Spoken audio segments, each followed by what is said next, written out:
6 years ago, when my little dog Sophia died, I asked everyone if they wouldn't mind sending me any pictures they had of her to compile with my own and make a little memory folder of her on my phone. One of those pictures appeared on my time hop the other day, and it was a picture of us, Sophia and me, during Christmas 2002. I was 25 the day that picture was taken, and as I looked at the picture on my screen, I couldn't believe that that person, who was actually pretty happy that day, was about to embark on about 3 years of intense personal and professional conflict known as the QuarterLife Crisis. I'm Linda. This is Linda's World, and this is Mental Health Mondays, a series on this channel where we take a look at issues in mental health, confront them head on, and see what we can do about getting through it together. I have plenty to say about the QuarterLife Crisis, including my own experience and how you can recognize it in yourself and what you can do about the issue. All that and more starts right now.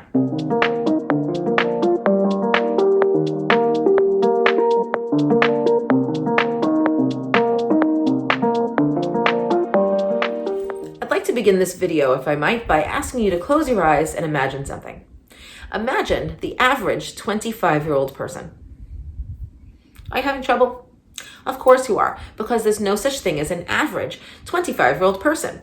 Now, I'm using the number 25 for a reason, and you'll see that in a moment. But what I wanted to say at the beginning of this video is that this average thing kind of doesn't exist, because 25 is an age where people are at so many different levels in their lives, personally and professionally, that you really can't quantify what is average. My mother had a husband and 2 children when she was 25, me being one of them.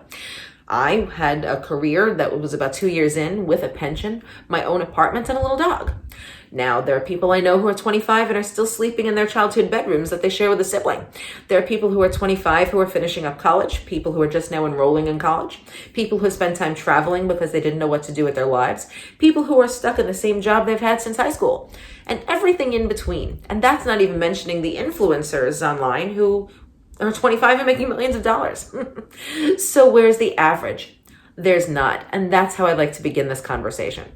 Now, first, it's important to define our terms. I'm talking about what's quarter life and what the crisis is, okay? So let's imagine that the human lifespan is 100 years. I know, not everybody makes it to 100. I'm just working with easy math. Okay, half of that is 50. And at 50, well, we all know about the midlife crisis. You know why? Because it's been documented so much more. The guy gets a motorcycle. The woman gets Botox. People go into the gym. People are looking up high school sweethearts and embarking on an extramarital affair. All kinds of things like that. Questioning where they've gone at this moment in their lives, realizing their kids are grown and they want to party or they don't want to party or whatever it is that they want from themselves, and questioning all the decisions they've made. Well, that's a midlife crisis, and that's totally acceptable, understandable, and well documented, as I've said. But the quarter life crisis is not. Now, a quarter of 100 is 25. That's why I'm using that number. And the thing is that there's so many different possibilities out there for the person just starting out in adulthood that it can be overwhelming, it can be exhausting.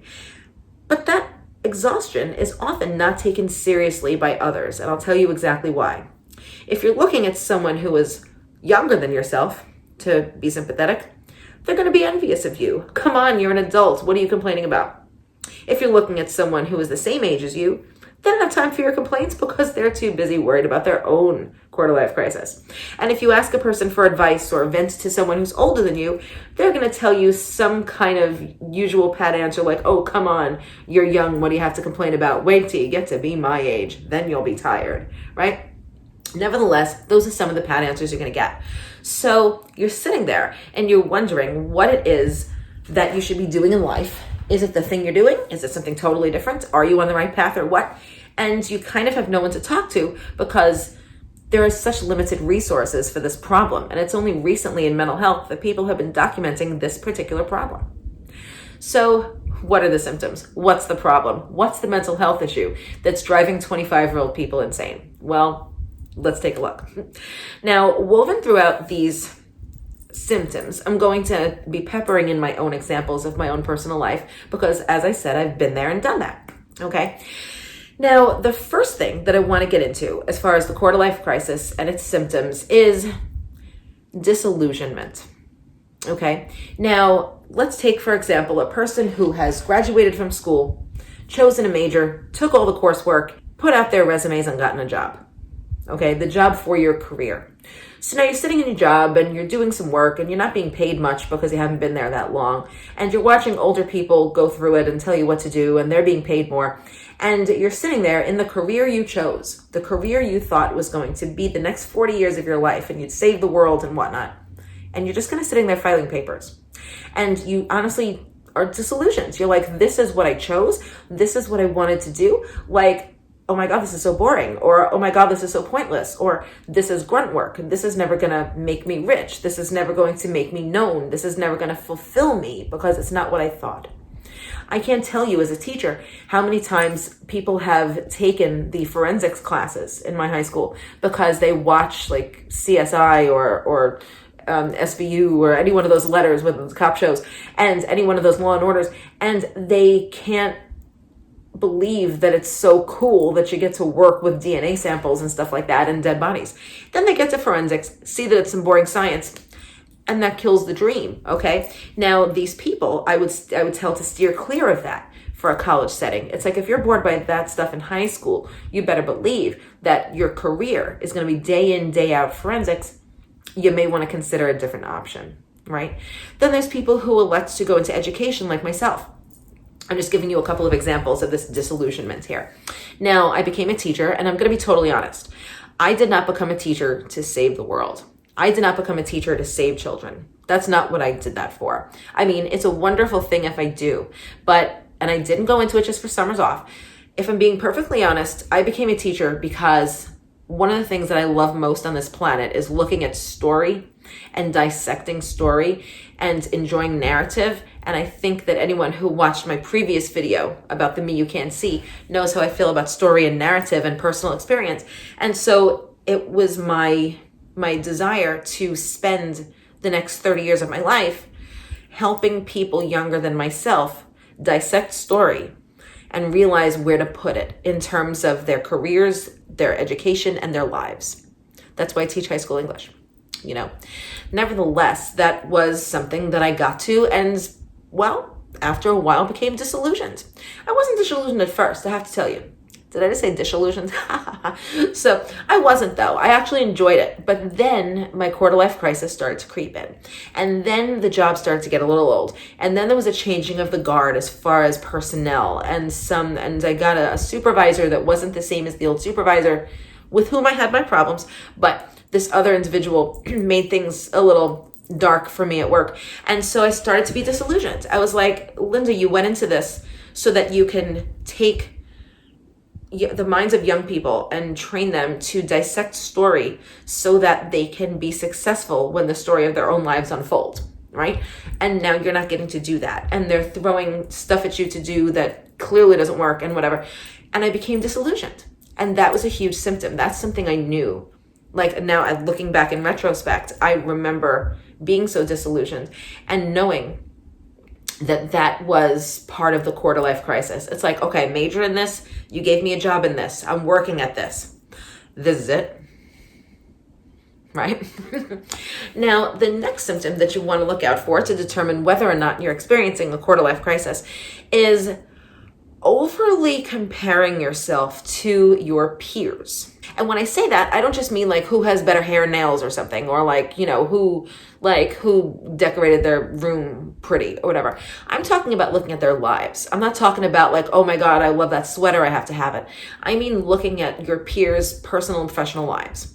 If you find yourself constantly in comparison, it's like, well, this person got engaged and my significant other and I aren't even close. Or, oh my God, I can't believe that this person's pregnant and I want a child, and when is it going to be my turn to have a child? Or, wow, he just got a promotion and extended his job by another 3-year contract, whereas I'm still working as a temp. You know, things of that nature. Comparing yourself to the successes, personally and professionally, of your peers. What you're doing when you do that is setting yourself up for an immense fall, because obviously a little healthy competition is what keeps the economy alive, right? But if you go ahead and constantly compare yourself to other people and compete to see who's going to be the first to get that job, who's going to be the first to buy that house, who's going to be the first to have that baby, right? Then you're going to wind up keeping somebody else's timetable and not your own. And you might find yourself forced into making decisions that you're not ready to make and choosing things incorrectly. And I cannot tell you how much poor decision making and or hasty decision making is a factor in the quarter-life crisis. The person who's 25, 26, 27 and is sitting there saying, I have to do this because XYZ person did it, is setting themselves up for a fall. Now, my personal experience in this was quite interesting and twisted.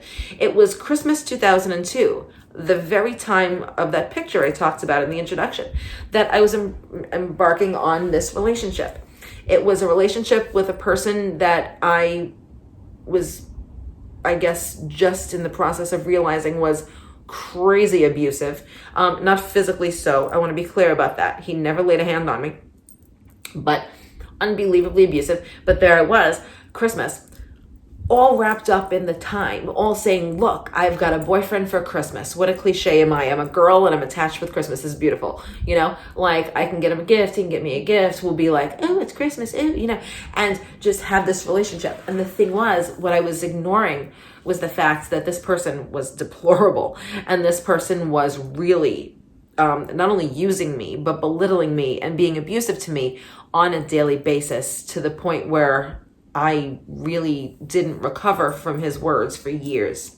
Some of them I'm still struggling with, and it'll be 20 years next year. Like, I need to work on that.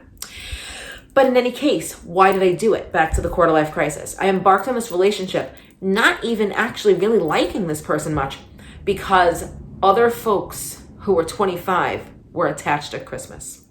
Other folks in the same age group as myself were showing off their rings on like what was then not even social media, because we didn't have it, but like pictures, in their photo albums or like in an email. It was like primitive internet. And they were showing off like their relationships and talking about like, oh, this person took me to dinner, and oh, this person bought me this present. And you get swept up in like, well, she got stuff, I want stuff. And I wanted stuff. And yikes, I got stuff, but it wasn't the stuff I wanted, because I let myself make a poor decision, because I was comparing myself to people who were also 25. Now, the next symptom that you want to look out for in the quarter-life crisis, and don't worry, I'm going to tell you how to get over these symptoms. The next symptom in the quarter-life crisis is indecisiveness. And now, lots of people are indecisive, but I mean this in a specific way. Indecisiveness in terms of your life direction. Like, in other words, if you don't understand whether or not you should be on track to be married, or single and ready to mingle, or home ownership, or rent that apartment until you can afford the down payment, or should you buy, and truly trying to decide what to do with your money. Like, do I put a down payment on this house? Do I need a new car? And you literally can't figure it out. And you're looking all around for the answers. And every time a person says, hey man, you should do this, and you're like, I don't know. And you just can't decide. And not only can't you decide the bigger issues in life, but it boils itself down into the small stuff. Like, you just don't even know if you want paper or plastic anymore.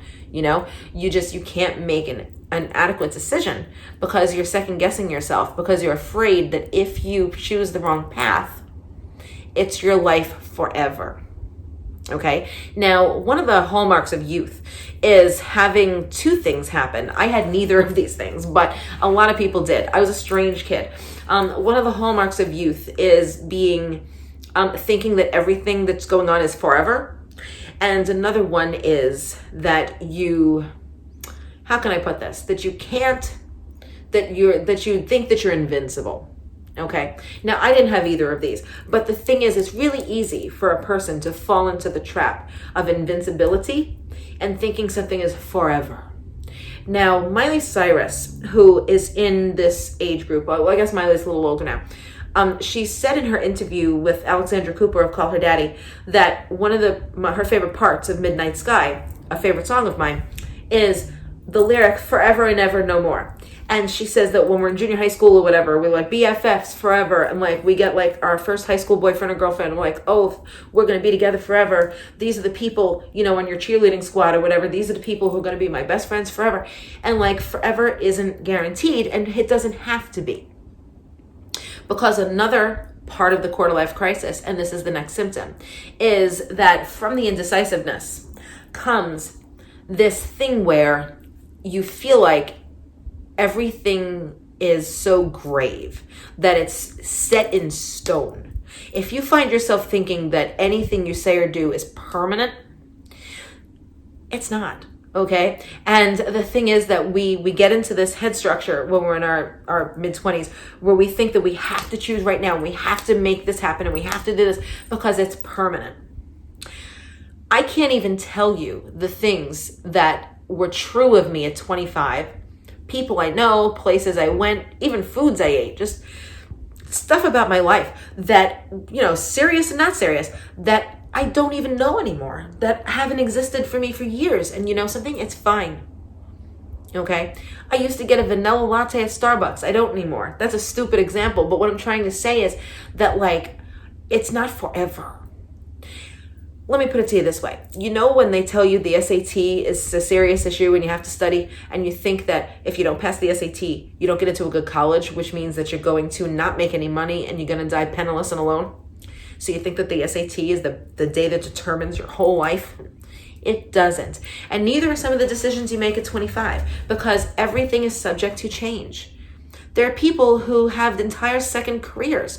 A very good friend of mine, a former colleague who is a good deal older than me, she got married and had children, became a hairdresser, worked for many years as a hairdresser, then decided to embark on a career in education. And she retired from teaching a couple of years ago. Shout out Linda if you ever see this. Her name is Linda too. So you can change. The decisions that you make now do not affect the rest of your life. Now, here's a couple of examples of exceptions. Having a child. Okay, when you have a child, you have that child forever. Okay, so if you're choosing to conceive, or if you find yourself with an unexpected pregnancy and you choose to keep the baby, then that's a decision that's forever. Okay, so of course you want to be grave there. But other than that, what's so grave? Your marriage doesn't work out, get a divorce. Your roommate is bad, get a new roommate. There's so many different ways that you can change the things that are happening to you in your mid-20s for the better, that you don't have to worry about the now being later. Just focus on the now.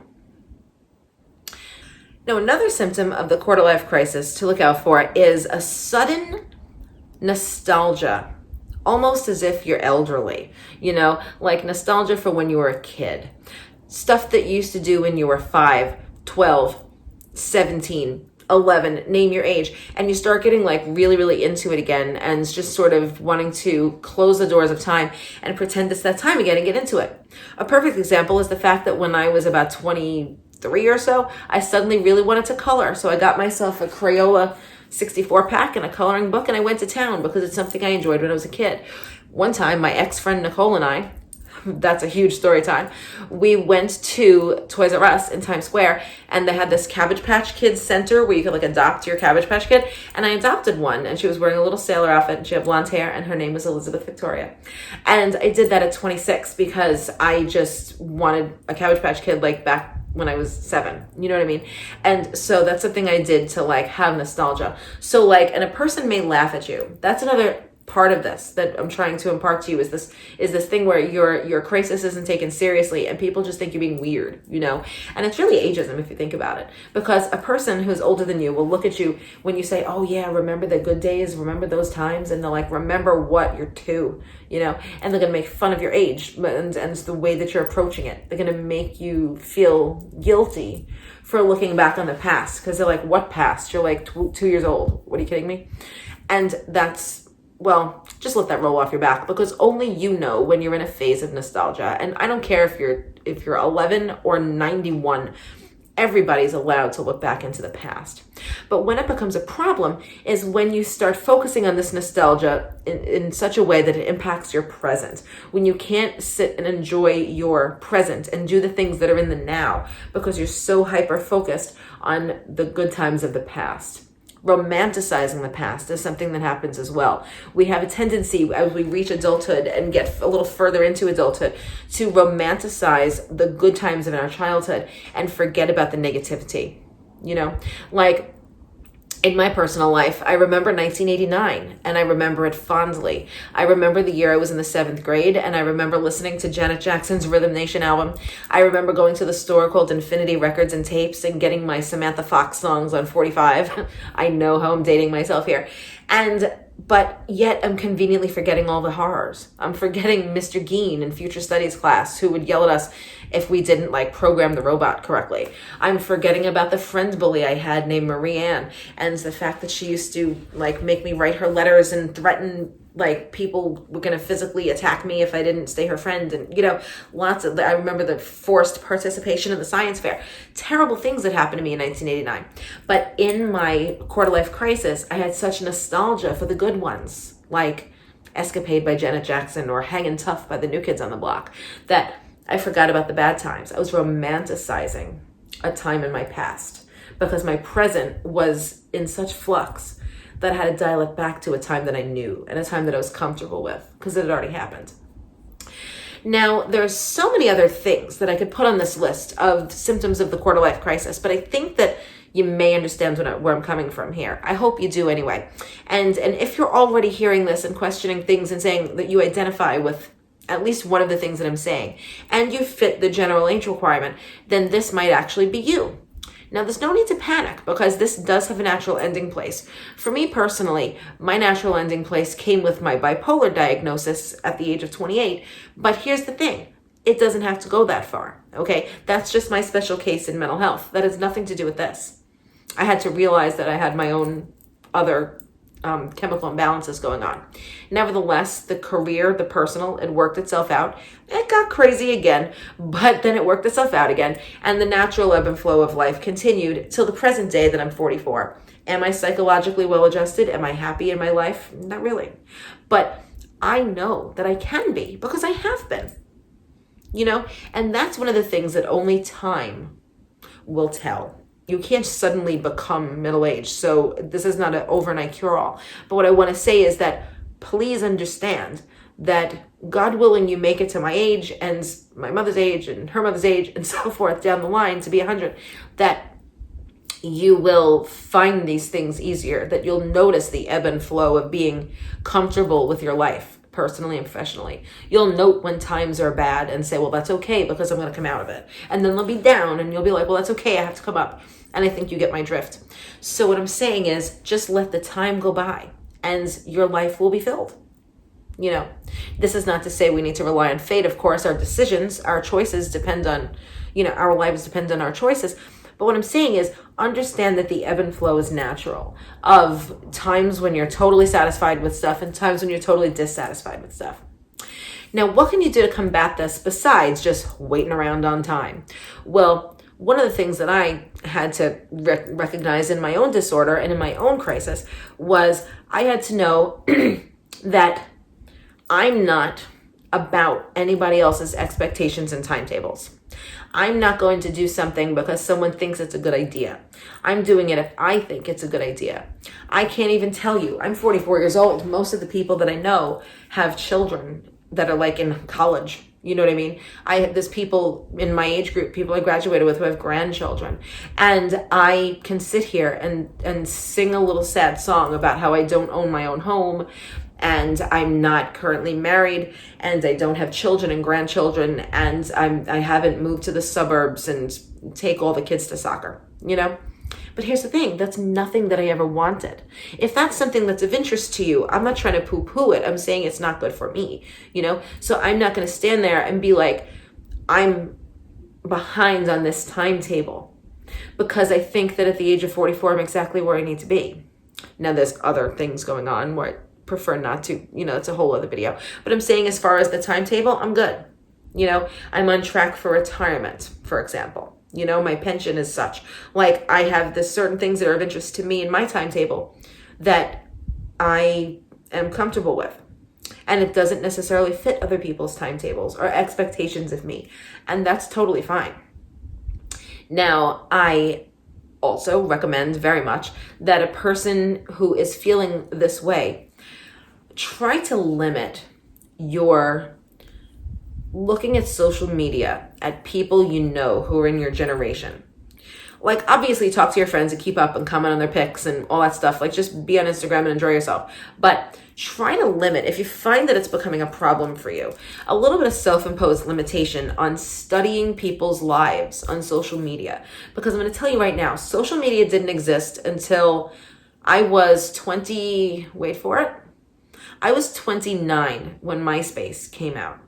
And I've been on social media ever since. And I have all the different pages. But the thing is that something I don't do is I don't go ahead and look at other people who are in my generation and criticize myself because my pics aren't like their pics, that I'm not standing on my front lawn, that I'm not holding my granddaughter, because again, that's their timetable. Set social media limitations, and for another reason too.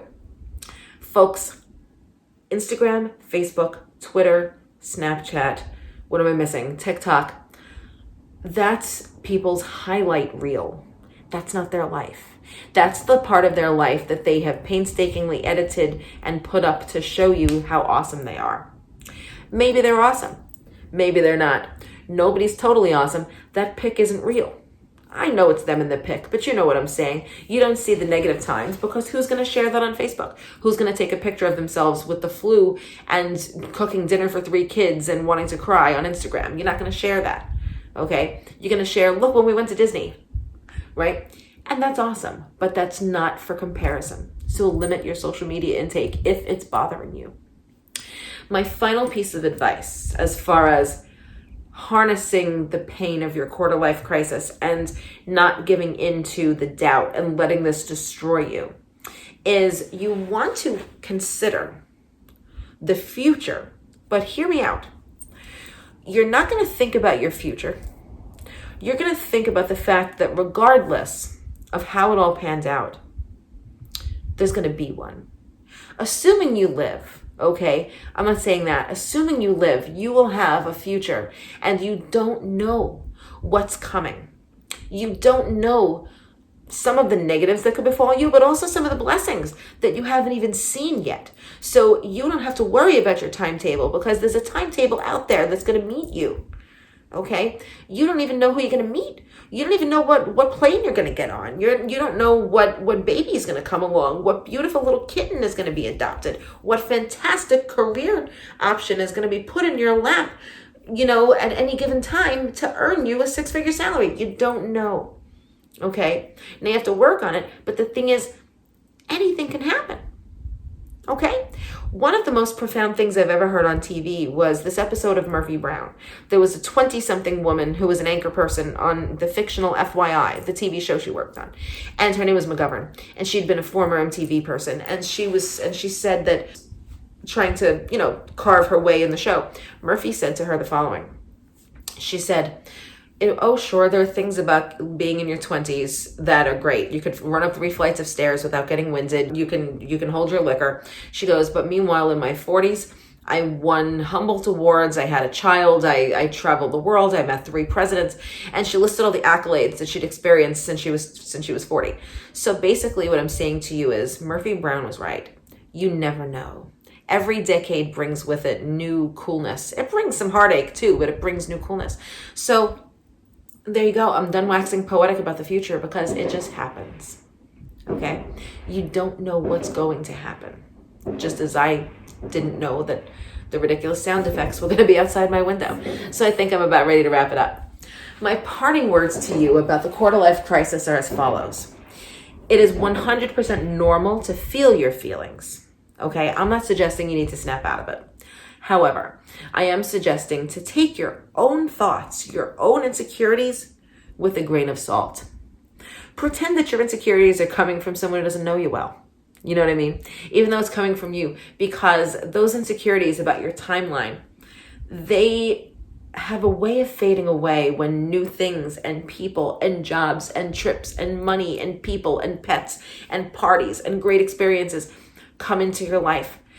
Christmas 2002, I was with an abusive man with a little puppy in my studio apartment. To the Christmas of this past year, I sat with my little dog Chloe talking about my retirement plan in California with my best friend and earning, and I'm not kidding you, 3 times the salary I earned Christmas 2002. Life goes on, and so will you. And if you want your life to continue down the road you're on, that's great. If you want to change the road you're on, well, remember what Led Zeppelin said in Stairway to Heaven. There's still time to change the road you're on. You know why? You're young. You'll make it. And one day you'll be like me, looking back on it all and saying, wow, that was tricky, but I made it. Bye, young people. It gets better. Thanks for letting me talk to you.